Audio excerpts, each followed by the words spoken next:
Esta es una historia que los cárteles mexicanos no quieren que conozcas. Don Alejo era un anciano de 77 años cuando el cártel trató de intimidarlo e intimarlo para que abandonara su granja. Pero pronto se dieron cuenta de que no se iría en silencio y evocaron una historia de David contra Goliat para la era moderna. ¿Quién es Don Alejo? Don Alejo hizo lo que el cártel nunca pudo. Se ganó la vida honradamente. Nació en 1933, cerca de Allende, Nuevo León, al noreste de México y no muy lejos de la frontera con Texas. Durante su adolescencia, él y sus hermanos trabajaron como madereros en la cercana ciudad de Monterrey. Pronto ganó lo suficiente para comprar su propio rancho. Hizo un trato y encontró un terreno de 200 hectáreas más al este, en Tamaulipas. Era un erial cuando lo compró, pero poco a poco lo transformó en una extensión rica y pródiga. Llamó a este rancho San José en honor a su padre José Garza, quien le enseñó el significado del trabajo duro. Don Alejo amaba la naturaleza y la agricultura, pero, sobre todo, amaba la caza, y era conocido por su increíble precisión en el tiro. Pronto formó una familia, y con su esposa Leticia tuvo 2 hijas, Marcela y Alejandra. Con el paso de las décadas, el narcotráfico creció en México, pero en la década de 2000 se desató una brutal guerra del narcotráfico entre el cártel de los Zetas y su organización matriz, el Cártel del Golfo. De repente, las carreteras de Tamaulipas se convirtieron en lugares peligrosos, ya que a menudo se producían robos y secuestros para pedir rescate. Además, estas bandas de narcotraficantes empezaron a extorsionar a los agricultores de la comunidad local. El cártel ofrecía protección a cambio de un pago mensual, en el que el cártel protegía a los agricultores del cártel. Era una forma desagradable de sacar tajada del dinero que tanto les costaba ganar a los agricultores de la comunidad local. Pero, en ocasiones, las cosas se ponían aún peor. A veces, el cártel simplemente desalojaba a los agricultores de sus propiedades y transformaba sus tierras en campos de entrenamiento y escondites, entre otras cosas. Don Alejo era muy consciente de lo que ocurría. Consiguió vivir la mayor parte de su vida como un simple empresario trabajador que se ganaba la vida honradamente. Mientras el Chapo y otros narcotraficantes argumentaban que no tenía más remedio que entrar en el negocio de la droga, Don Alejo les demostraba que estaban equivocados. Sus amigos lo consideraban increíblemente trabajador y fiable y comentaban que una promesa de Don Alejo era tan buena como un contrato. Se había librado de entrar en el cártel hasta los 77 años. El 12 de noviembre de 2010, miembros del cártel de los Zetas llamaron a su puerta. En ese momento, eran uno de los cárteles de la droga más mortíferos de México, conocidos por sus técnicas de tortura, asesinatos y decapitaciones. Digamos que no llamaban para pedir una taza de azúcar. El cártel llama a su puerta. El cártel le explicó quiénes eran y que le iban a quitar su casa, pero Don Alejo se negó a ceder a sus exigencias. Así que los hombres le dieron un ultimátum. Tenía 24 horas para recoger todas sus cosas y abandonar la ciudad para siempre. De este modo, podría recoger muchas de sus preciadas pertenencias y evitar cualquier repercusión violenta. Pero Don Alejo también rechazó esta oferta. El cártel le propuso entonces una oferta menos generosa. Le dijeron que volverían esa noche. Para entonces, sería propiedad del cártel, y él sería un intruso en su propiedad, así que lo matarían. Que se quedará, esa noche dependía de él. Pero de un modo u otro, el cártel iba a venir. Don Alejo les dijo que no iba a ninguna parte, y que los vería más tarde esta noche, como uno de los amigos de Don Alejo. Huevo ha dicho desde el incidente, él nunca habría trabajado toda su vida para un día dejar que alguien le quitara todo. Esa no es su naturaleza. Y Don Alejo era claramente consciente de que no podía simplemente acudir a la policía. En cierto modo, los cárteles eran la policía y dirigían el México rural. Para darte un ejemplo rápido, Ovidio Guzmán, el hijo de El Chapo, fue detenido en 2019. Pero ante la amenaza de violencia del cártel, fue liberado de nuevo, repentinamente. El cártel supera ampliamente a la policía en términos de miembros, armamento y voluntad de causar violencia. Y no se trataba de cualquier cártel a sus puertas, sino de los Zetas. Un año antes de que llegaran, Don Alejo se habría topado con esta noticia. Inmigrantes de Ecuador, Guatemala y Honduras fueron asesinados en el estado de Tamaulipas, en México. Las víctimas fueron asesinadas en una zona de la geografía controlada por los Zetas, que es un cartel muy despiadado y poderoso que opera dentro de México. Don Alejo había elegido una batalla con la que no muchos soñarían. El alijo secreto de Don Alejo. El cártel lo vio como un anciano débil y supuso que el trabajo de esta noche sería relativamente fácil. Lo que no sabían es que don Alejo había vivido toda su vida temiendo al cártel. Sabía que un día iban a venir, y el cártel, tontamente, le había dado tiempo de sobra para prepararse. En su sótano, don Alejo tenía un alijo secreto de armas. Eran principalmente rifles de caza que se esperaría que tuviera cualquier granjero, pero al vivir en el México rural, donde el cártel podía acabar literalmente en la puerta de tu casa, decidió comprar sus rifles de caza al por mayor. Don Alejo hizo lo contrario de pedir refuerzos. Tenía varios hombres trabajando para él en su granja, pero no quería que se vieran arrastrados a este lío. Les dijo a todos que se fueran a casa y que pasaran el fin de semana temprano. Les dijo que se llevaran todo el ganado y se llevaran todos los objetos de valor que tuvieran de la tierra. No les explicó por qué y les dejó pasar tiempo con sus familias. Si no hubiera tomado esta medida, esas familias podrían haber visto sus vidas arruinadas para siempre. Joaquín Estrada, empleado de confianza de don Alejo y amigo íntimo, sabía que algo pasaba, pero accedió a marcharse. Sería el último amigo del que se despediría aquella noche. La última palabra de don Alejo a su amigo aquella noche fue que fuera a ver a su familia. Esperando la segunda llamada, el cártel le había dicho ambiguamente que volverían esa misma noche. Así que cuando se puso el sol, se preparó para lo peor. Supuso que llegarían en plena oscuridad y no cuando acababa de anochecer. Pero antes de que se pusiera el sol, don Alejo hizo una llamada. Llamó a su mujer y creyó que aquella podría ser la última vez que oiría su voz. «¿Sabes qué, mi amor? Te quiero mucho», se despidió don Alejo. «Ay, mi amor, yo también, yo más», le contestó su mujer. «Mañana, si Dios quiere, vamos a hablar temprano». Don Alejo no reveló el peligro que corría, pero prometió a su mujer que la llamaría a las 8 de la mañana del día siguiente. Al caer la noche, ya estaba preparado para el ataque.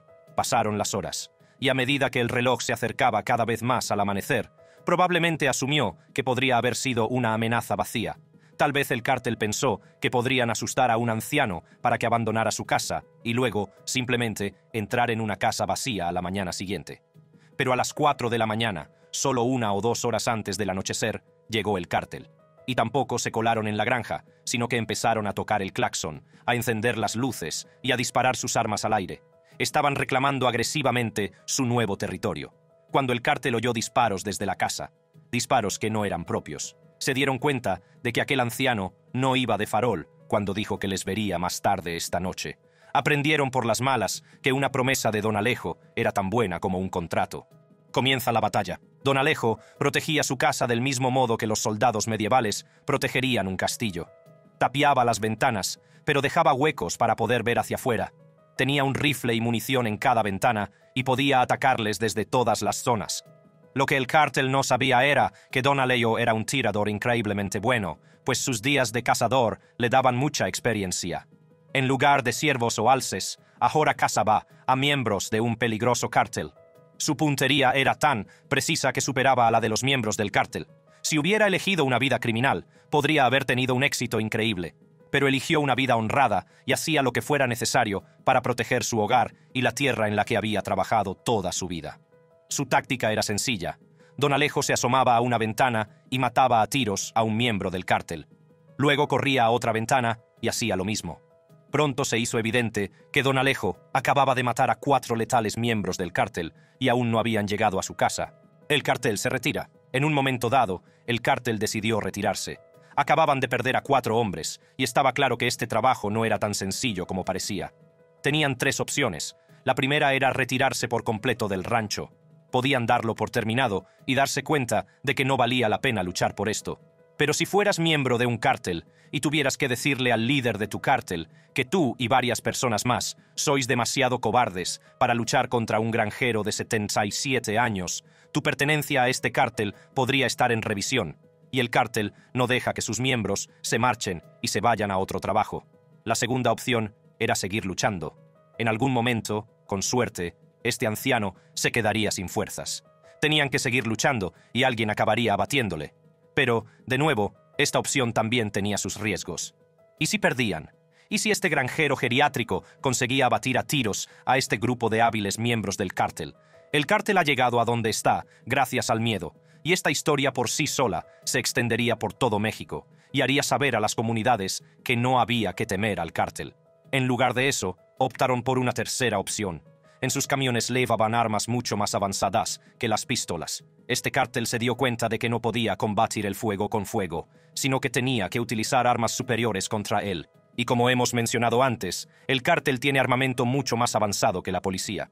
El enfrentamiento final. El cártel llegó a casa de Don Alejo con lanzagranadas. Con estas armas podían atacarle desde una distancia mayor, donde sus rifles de caza no eran rival. Y en lugar de intentar localizarlo exactamente, simplemente bombardearon toda su casa con granadas. Mataron a Don Alejo, pero fueron demasiado cobardes para enfrentarse a él con un tiroteo. La magnitud y la escala de la violencia hicieron que la batalla se extendiera más allá del rancho de Don Alejo. Las autoridades mexicanas creyeron que lo que estaba ocurriendo en este rancho era demasiado trabajo para la policía. Así que llegaron los Marines mexicanos, y al ver que el ejército mexicano estaba involucrado, los miembros supervivientes del cártel decidieron huir del lugar. A diferencia de Don Alejo, no estaban preparados para luchar contra un grupo con más hombres y mejores armas. Finalmente, habían abandonado la casa de Don Alejo. El destino de Don Alejo. Los marines no tardaron en dirigirse hacia la casa. La violencia había cesado, pero permanecieron vigilantes. Alguien podía estar escondido y listo para saltar en cualquier momento. En el exterior de la casa encontraron los restos de 4 miembros del cártel. También había otros 2 miembros del cártel inconscientes.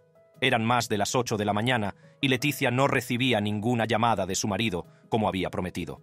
Y solo se puede imaginar el silencio ensordecedor que sintió mientras el teléfono seguía sin emitir ningún sonido. Decidió romper el silencio y llamarle. Sin embargo, esto solo sirvió para empeorar aún más las cosas, ya que no hubo respuesta. Su imaginación empezó a volar y supuso lo peor. Le entró el pánico y llamó a Joaquín Estrada para pedir información. Llamó a Joaquín y su conversación, traducida aproximadamente del español, fue la siguiente. «Bueno, ¿qué pasa, Joaquín? Es que se nota que hay muchos soldados». «¿Y qué?» «Bueno, hay muchos soldados dentro del rancho». «Bueno, ¿y eso?» «Ve a ver a mi marido para ver cómo está. Tal vez los soldados fueron a hacer alguna inspección. Es que no sabe cuántos son. Son demasiados y no me dejan entrar». «No, diles que eres su ranchera, que te dejen entrar, y luego me llamas para decirme cómo está mi esposo». Alejandra no recibió llamada de Joaquín ese día. Don Alejo había logrado contener a una jauría de pistoleros infiltrados en su casa, pero los lanzagranadas fueron demasiado. Los militares mexicanos encontraron su cadáver y se quedaron boquiabiertos al ver que el bando contrario al cártel era un hombre y varios rifles de caza. Era un hombre que se ganaba la vida honradamente, y cuando el cártel acudió a su llamada, se negó a dar marcha atrás. La única forma que tenía el cártel de derrotarle era tomar el camino de los cobardes y disparar lanzagranadas contra su casa. El legado de Don Alejo. Los Zatas controlaban muchos medios de comunicación, así que esta historia no salió en ningún periódico al día siguiente.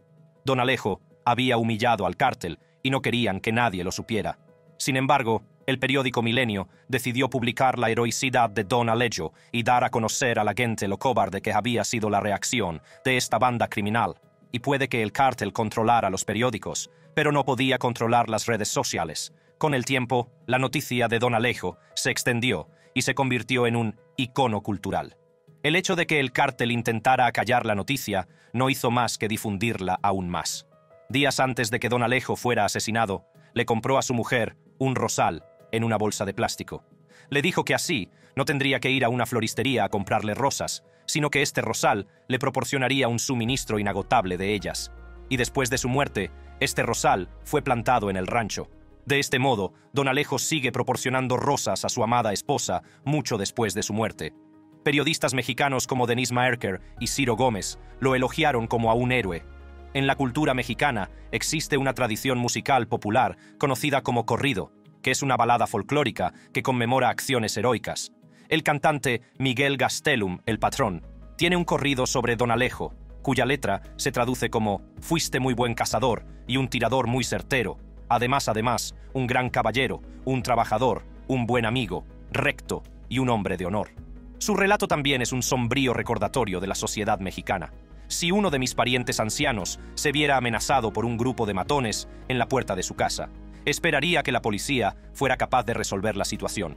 Evidentemente, en este caso, no le pareció la mejor opción. Su hija dijo a los nuevos medios: «Me había dicho que había recibido amenazas, pero no avisó a las autoridades, nunca confió en ellas. Y esta es la triste realidad con la que tienen que vivir la familia. los amigos y los trabajadores de Don Alejo. Para colmo de males, su muerte no ha sido debidamente investigada y los cárteles siguen estando por encima de la ley. Al principio de este vídeo, comparé esta batalla con la de David contra Goliat, y no me cabe duda de que Don Alejo es un héroe, y su valor fue de proporciones bíblicas. Pero si nos fijamos en el panorama general, es simplemente un héroe en una sociedad llena de villanos. En la obra Galileo Galilea, de Bertolt Brecht, uno de los alumnos de Galileo dice: «Desgraciada la tierra que no cría héroes».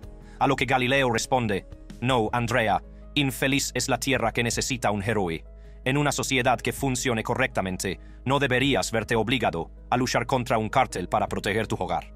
Esta era la triste situación en la que México necesitaba un héroe. Muchas gracias por vernos. Haga clic en los vídeos que tiene delante para ver más imágenes apasionantes del mundo del crimen.